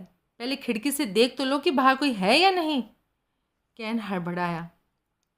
इतनी छोटी सी बात उसे नहीं सूझी थी। खुद पर शर्मिंदा होते हुए उसने खिड़की पर पहुंचकर बाहर झाँका। उसका एक पड़ोसी अपने बगीचे में क्यारी खोदने में व्यस्त था। सत्यानाश, अब कॉरेन को बाहर कैसे निकाले? वो बाहर निकलते ही पड़ोसी की निगाह में आ जाती। वो सहम गया। क्या हुआ? कॉरेन ने उसकी हालत देखी और आगे बढ़कर खुद खिड़की से बाहर झाँका। वो पड़ोसी उसे भी नज़र आ गया। मरो मत, तुम यहाँ से बाहर निकलो और गैराज में कार तक पहुँचो। तब तक मैं भीतर ही भीतर गैराज में जाकर वहीं कार में ही पिछली सीट के सामने फर्श पर लेट जाऊँगी। मुझे एक चादर दे दो, मैं उसे अपने ऊपर डाल लूँगी। और कोई रास्ता भी नहीं था। मजबूरन कैन को ये मशवरा मानना पड़ा और यूं उसके एम्प्लॉयर, शहर के नामी गिरामी ऊंची हस्तियों में शुमार उसके बॉस मिस्टर स्टर्नवुड की बेटी की वहाँ उस जगह से रवानगी, ऐसी खुफिया रवानगी का रास्ता बना। दोनों तय तरीके से बंगले से सुरक्षित कॉरेन के बिना पड़ोसी की निगाह में आए बाहर निकले। कैन ने कार को हाईवे की राह डाला और कॉरेन को उठकर बैठने को कहा। कॉरेन ने चादर हटाई और उठकर वहीं पिछली सीट पर ही बैठ गई। बाकी पूरे रास्ते दोनों ने खामोशी से सफ़र काटा। तुम जाकर दफ्तर खोलो और मैं इन चादरों को लॉन्ड्री में देकर आती हूँ, कार के रुकते ही कॉरेन ने कहा। कैन ने हामी भरी और कार से उतर गया। कॉरेन की प्रेजेंस ऑफ माइंड उससे कहीं बेहतर थी और कैन को इस बाबत कतई कोई मुगालता नहीं था। जहाँ छोटी मोटी दिक्कतों के आगे वो घबरा जाता था, वहीं कॉरेन बड़ी बेबाकी से, बड़ी बहादुरी से उन्हीं परेशानियों के बीच में से अपना रास्ता बना लेती थी। और वैसे भी उसका सर अभी भी दर्द से फटा जा रहा था। ऊपर से उसकी पिछली रात की करतूत पर उसका ज़मीर उसे धिक्कार रहा था। कैन सीधे दफ्तर में पहुंचा और पिछले दिन की डाक थामे अपने टेबल पर पहुंचा। उसने बड़े मरे मन से काम करना शुरू किया और अभी पहली डाक बस खोली ही थी कि फ़ोन की घंटी बज गई। उसने हाथ बढ़ाकर रिसीवर उठाया। Hello can? दूसरी ओर से बेटी का स्वर उभरा। हाय बेटी। हो डार्लिंग, बेटी ने अस्थिर स्वर में कहा। डैडी अपनी आखिरी सांसें ले रहे हैं और लगातार तुम्हें याद कर रहे हैं। कैन का चेहरा फक पड़ गया। बेटी के पिता को वो अपने पिता की तरह मानता था। मैं अगली फ़्लाइट से वहाँ पहुँच रहा हूँ। I am so sorry Honey. मैंने भी चेक किया था, अगली फ़्लाइट 10:30 है। ठीक है, मैं आ रहा हूँ, कहकर उसने रिसीवर वापस यथास्थान रखा, उठ खड़ा हुआ। तभी कॉलिन भीतर दाखिल हुई। मैंने वो चादरें वहाँ लॉन्ड्री में। अरे, अब कौन सा पहाड़ टूट पड़ा तुम पर? वो बोलते बोलते कैन के फक चेहरे को देखकर बोली। मेरे फादर इन लॉ मर रहे हैं, मुझे जाना होगा। ओह, मैं सोमवार तक लौटने की कोशिश करूँगा। तुम जाने को कह रहे हो और आज यहाँ लू ने भी अपनी 10,000 की रकम लेने आना है। भाड़ में जाए हरामज़ादा, कैन ने कहा और दफ्तर से बाहर निकल गया। भारी बदन वाली कैटी वाइट इस वक्त रेत पर बैठी अपने सामने रात से जलते अलाव को देख रही थी। रात से ये सुबह का वक्त था और वहाँ कॉलोनी के लोग नाश्ता वगैरह करके या तो सामने फैले समंदर में तैरने चले गए थे या फिर छोटी मोटी कमाई करने अपने अपने काम पर। लेकिन लू बून अभी अपने कैबिन में ही था और कैटी वहाँ बैठी उसके बारे में सोचती हुई उसके नाश्ते पर आने का इंतज़ार कर रही थी। उसे लू पसंद था। वो नौजवान था, खूबसूरत था और उसे ऐसे ही जवान मर्द पसंद थे। कैटी अपने ख्यालों में इतना आगे पहुंच गई कि उसे खुद को लू की बाहों में होने का एहसास हुआ। उसे रोमांटिक एहसास रोमांचित करने लगा। कैटी, क्या सो गई हो? आवाज़ आई। कैटी ने चौंक कर आवाज़ की दिशा में देखा तो पाया कि सामने मिस कॉलो खड़ा था। हाँ, सपनों में खो गई थी, अभी सफाई शुरू करती हूँ। ठीक है, मिस कोलो ने परेशान होते हुए कहा। क्या बात है, तुम परेशान क्यों हो? हाँ कैटी, मैं वाकई परेशान हूँ। कोई ख़ास बात? दरअसल वही कत्ल का मामला अभी भी मुझे हलकान किए हुए है, मिस कोलो ने लंबी सांस छोड़ते हुए कहा। ऐसे खतरनाक सिलसिले में हमारी तस्वीर को यूं टीवी स्क्रीन पर दिखाए जाना हमारे हक में नहीं जाने वाला। मुझे पक्का यकीन है कि कल वहाँ लू के केबिन में पहुँचने वाले पत्रकार ने पीछे अपने उस मिनी ट्रक से कोई कैमरा इंस्टॉल किया हुआ था। वो पत्रकार, जिसका नाम हैमिल्टन है, इस पूरे मामले में अपनी रिपोर्ट कुछ इस तरीके से पेश कर रहा है कि चारों ओर सनसनी फैल जाए, जिससे चिढ़कर यहाँ का प्रशासन हमें यहाँ से चले जाने का नोटिस थमा सकता है। हो, और अगर ऐसा हुआ तो मुझे चिंता इस बात की है कि हम आगे जाएंगे कहाँ। कहीं भी चले जाएंगे, बहुत जगह है। टाइम क्या हो गया? 10 बज चुके हैं और हमें यहाँ इस जगह 2 साल हो गए हैं। अब हम इस जगह पर खूब रच बस गए हैं। इसे छोड़कर अगर किसी और जगह जाने को मजबूर किया तो बहुत दिक्कतें पेश आएंगी। हाँ, वो तो है ही। हमें यहाँ से इस जगह को छोड़कर मजबूरन छोड़कर जाना रास नहीं आने वाला। कैटी ने उसकी बात पर ध्यान नहीं दिया और कुछ मिनटों में वहाँ लू को आना था और इस वक्त वो लू के साथ वहाँ अकेले रहना चाहती थी। तुम स्विमिंग करने नहीं जा रहे? उसने मिस कोलो से बेसब्री से कहा। ओह हाँ, मैं चलता हूँ। शायद तुम्हें किसी का इंतज़ार है। वैसे बून कह रहा था कि कल वो यहाँ से जा रहा है। शायद वो लौट कर फिर वापस आ जाए। हाँ शायद, मिस कोलो ने कहा और वहाँ से चला गया। कैटी पीछे अब फिर अकेली थी। उसने फिर से लू के बारे में सोचना शुरू कर दिया। वो बस आता ही होगा। धीरे धीरे उसकी बेताबी बढ़ने लगी। उसे लगा कि लू शायद अभी भी बिस्तर पर पड़ा ऊँघ रहा होगा और बहुत मुमकिन था कि वो अपना नाश्ता वहीं बिस्तर पर लेना पसंद करें। वो नया ख्याल उसे बहुत पसंद आया।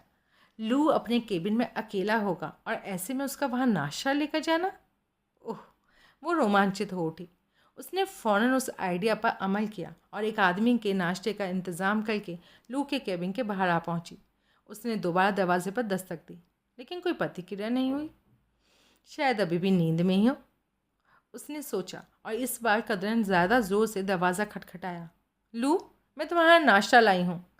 इस पर भी भीतर कोई हलचल, कोई हिलडुल ना होती देखकर कैटी ने दरवाजे को हल्का सा धकेला तो उसे खुला पाया। उसने केबिन का दरवाज़ा धीरे धीरे खोल दिया। सूरज की धूप उस केबिन के तख्तों से गुजरकर कई लकीरों के रूप में भीतर आ रही थी और भीतर मेज़ पर खून से सना लू का कटा हुआ सर रखा था, जिस पर मक्खियाँ भिनभिना रही थी। केटी के हाथ से नाश्ते की प्लेट छूटकर नीचे जा गिरी। बाहर समुद्र तट पर चले जा रहे मिस कोलो को केटी की एक भयानक आतंकपूर्ण चीख सुनाई दी। वो तुरंत पलटा और लू के केबिन की ओर भागा। पुलिस की टीम ने वहाँ डेरा जमा रखा था और उसी टीम में टेरी डाउन भी था, जो पुलिस फोटोग्राफर था। अपनी उस नौकरी में उसने अक्सर बड़ी भद्दी और दिल दहलाऊ घटनाओं को कवर किया था, लेकिन ये मौजूदा मामला अलग था। इतना अलग कि टेरी डाउन ने वहाँ मौकाए वारदात पर तस्वीरें खींचने की अपनी ड्यूटी जैसे तैसे भुगती और